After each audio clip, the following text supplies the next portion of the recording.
Veda Ega Pratama, si bocah ajaib kebanggaan Indonesia yang bentar lagi bakal debut di Moto3 musim 2026. Dan yang bikin makin seru ada cerita spesial di balik pemilihan nomor balapnya, nomor 9.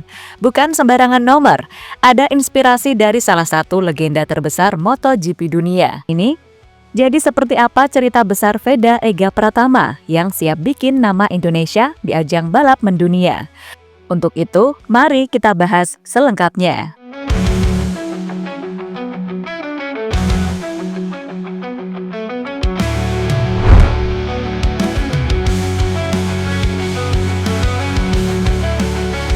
Musim balap internasional 2025 akhirnya tuntas, dan Vega Ega Pratama menutup perjalanan panjangnya di Eropa dengan catatan yang bikin bangga.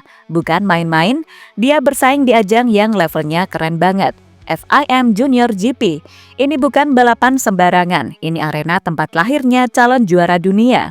Musim ini Veda finish top 10 klasemen FIM Junior GP dengan 70 poin. Dan yang bikin Indonesia makin melambung, dia berhasil 6 kali berturut-turut finish di top 10. Rekor baru buat pembalap Indonesia di ajang ini.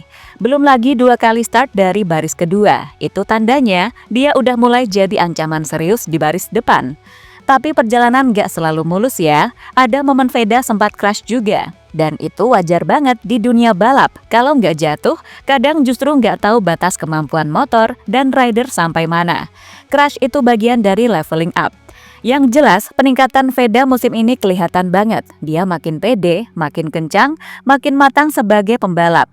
Dan semua pengalaman pahit manis itu bakal jadi bekal berharga waktu dia naik ke Moto3 tahun depan bareng Honda Tim Asia. Kata Veda sendiri, saya harus terus belajar setup motor dan gaya balap. Terima kasih Astra Honda dan semua yang sudah mendukung. Kalimat sederhana, tapi kelihatan jelas ini baru permulaan.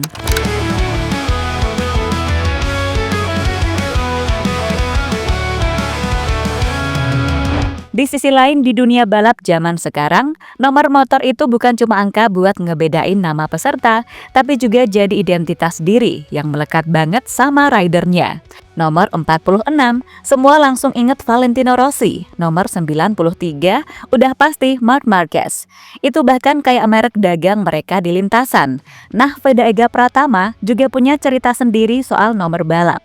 Sejak kecil, ia selalu pakai nomor 54. Nomor yang dulu juga dipakai ayahnya, Sudarmono, waktu masih balapan.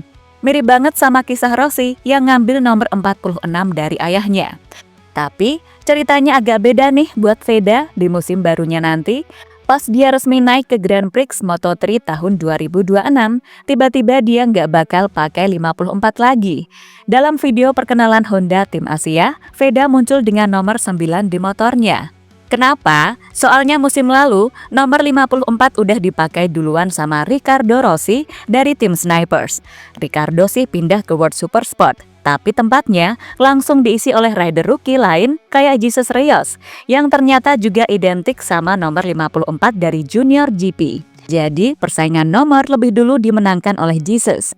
Sisi positifnya, Veda nggak asing-asing banget sama nomor 9. Dia pernah pakai nomor itu waktu balapan di One Prix sekitar 6 tahun lalu. Jadi kalau ada yang bilang Veda mulai dari 0, salah besar. Dia cuma balik ke angka kesayangannya yang lain. Dan yang bikin makin keren, Veda punya privilege spesial buat debut lebih cepat di Moto3, usia 17 tahun. Biasanya, rider harus 18 tahun dulu.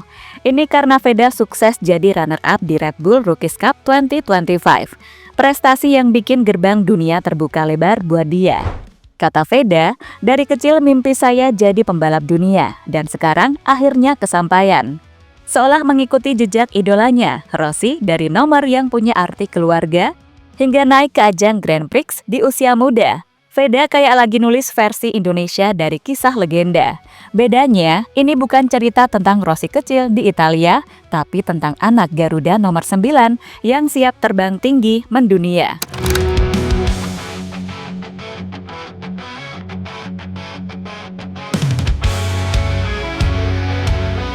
Lebih lanjut, Veda Ega Pratama akhirnya resmi turun di lintasan Moto3 bareng Honda Tim Asia. Dan ini bukan sekedar tes biasa, tapi awal langkah dia di level balap dunia yang selama ini cuma jadi mimpi. Tes digelar di sirkuit Jerez, Spanyol, sirkuit yang sering banget jadi tempat rider besar lahir. Dan Veda datang ke sana kayak anak baru di kelas tapi langsung nunjukin skillnya. Begitu lampu hijau tes dimulai, Veda langsung tancap. Gak kelihatan grogi sama sekali, padahal lawannya bukan junior lagi, tapi rider-rider yang udah kenyang pengalaman balap dunia. Fokus, adaptasi cepat, dan feeling motor yang makin menyatu, bikin dia bisa bikin waktu yang stabil. Yang bikin kita bangga, di hari pertama tes Moto3, Veda menutup sesi di posisi 8. Top 10 di debut tes itu bukan hal kecil.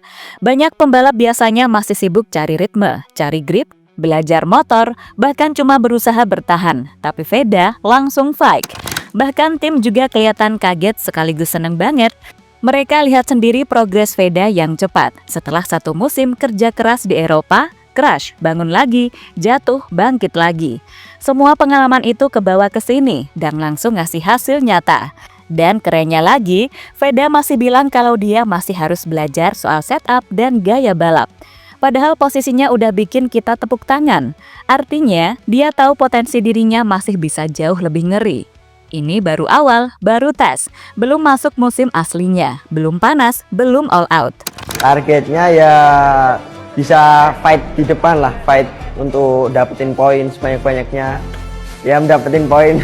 Karena saya tahu di Moto3 bakalan sangat susah, tapi tidak ada yang tidak mungkin, jadi ya step by step coba untuk. Iya, semangat Veda untuk debut di Moto3 tahun depan sangat optimis, bahkan dia juga rela jauh dari rumah demi berlatih di Spanyol. Veda menandakan jiwa muda yang kuat dan siap bersaing di kancah dunia.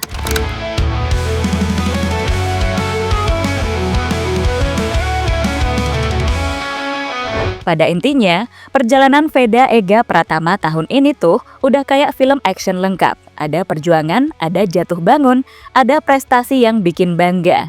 Dari menutup musim Junior GP di top 10, bikin rekor 6 kali finish beruntun, sampai akhirnya naik ke kelas Moto3.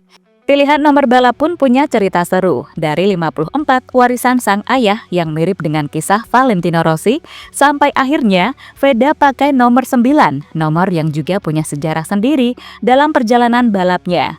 Identitas baru di level dunia.